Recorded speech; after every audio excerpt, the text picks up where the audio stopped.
It's 2 a.m. They're asleep. They're not thinking about you. They haven't thought about you in weeks.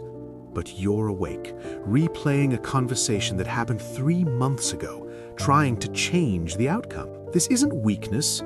This isn't love.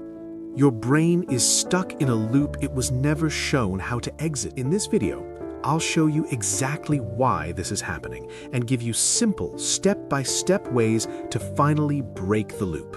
Here's what's actually happening inside your head. When you were with that person, your brain got addicted to them. Every time you saw their name on your phone, every time they texted back, every time they held you, your brain is addicted to that person. And then, one day, the addiction stopped. No warning, no slow reduction, just gone. So now your brain is desperately searching for it. Every time you replay that conversation, it gets a tiny hit of that feeling, close enough to keep going back. You're not thinking about your ex because you miss them. You're thinking about them because your brain is addicted to the feeling they gave you, and it hasn't found another source yet. But the addiction is only half the reason. The other half is this. Think about how it ended. Did you get to say everything you wanted to say? Did they understand how you really felt? Did you get the apology you deserved?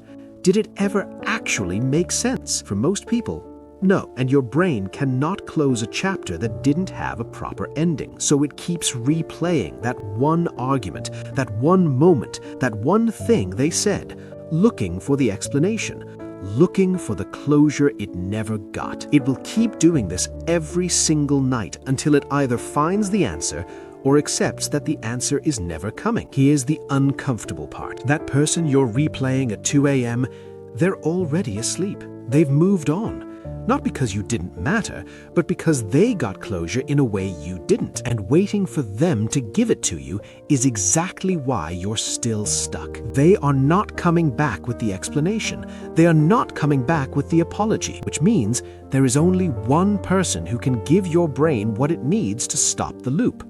You. Step 1. Stop fighting the thoughts. Every time you try to push them out of your head, your brain fights back harder. The more you tell yourself not to think about them, the more you think about them. So stop fighting. When the thought comes, gently move your attention somewhere else. Not because you're running, because you're choosing. Step 2. Give yourself the closure they never gave you. Write the letter you never sent. Everything you wished you'd said.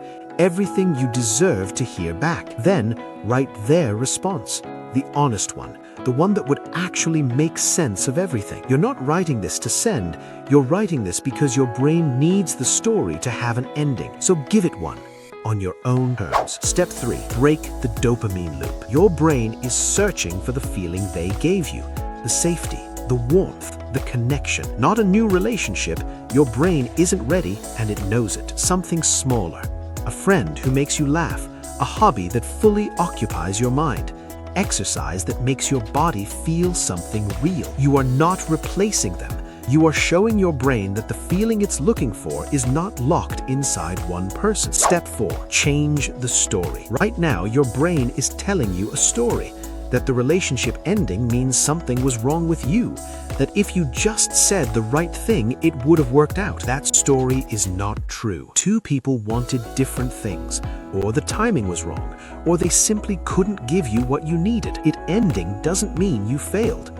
It means it ended. That's all it means. The loop doesn't stop because time passes. The loop stops when your brain finally gets what it has been searching for. Closure. From you, not from them. You've been waiting for them to set you free, but the door was never locked from their side. It was always yours to open. Follow Psychovex. Drop a comment right now. Are you replaying a conversation or an argument, or something they never said? Tell me. You're not alone in that room at 2 a.m., and I read every single one.